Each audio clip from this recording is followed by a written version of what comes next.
مفتی صاحب چھوٹے بچوں کی کہانیاں، کارٹون یا کوئی ڈرامہ جس میں اپنے چھوٹے خداؤں کا نام لیتے ہیں کبھی کبھار، تو اس کا سننا کیسا ہے؟ بھائی ایسا جائز نہیں ہے مسلمانوں کو ایسے بچوں کو ڈرامے دکھانا جس میں وہ جھوٹے خداؤں کا نام لے رہے ہوں، اس سے شرک بچوں میں ابھی سے ایسے کارٹون آتے ہیں ایم آئی والوں کے نا، بڑے دلچسپ کارٹون ہیں، اس میں بچہ کارٹون تو چھوڑے گا نہیں،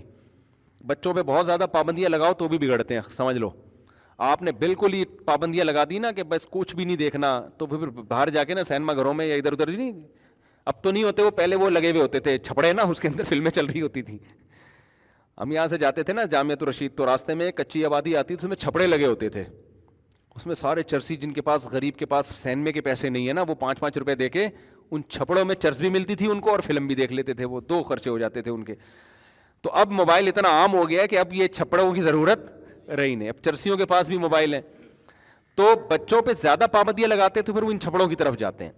تو گھر میں بچوں کو جائز انٹرٹینمنٹ دے دیں تاکہ وہ ناجائز کی طرف نہ جائیں۔ اب کارٹون سب بچے دیکھتے ہیں، آپ پابندی نہیں لگا سکتے، تو ایسے کارٹون دکھا دیں نا جن میں ان کو موٹیویشن بھی ملے۔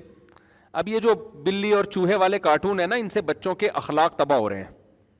بچے بھی یہی زبان سیکھتے ہیں، یہی مار دھاڑ سیکھتے ہیں۔ ایم آئی والوں کے اور بھی کچھ اسلامی کارٹون، گرین چینل والوں نے بھی کچھ بہت اچھے کارٹون بنائے ہیں، اس سے تھوڑا بچہ تمیز بھی سیکھ لیتا ہے اور کارٹون کی ٹرک بھی اس کی پوری ہو جاتی ہے۔ تو وہ والے کارٹون لگا دیں تاکہ اس کی ٹرک بھی پوری ہو، سمجھ رہے ہیں، اور جو ہے اس کا تھوڑا سا اخلاق بھی سیکھے۔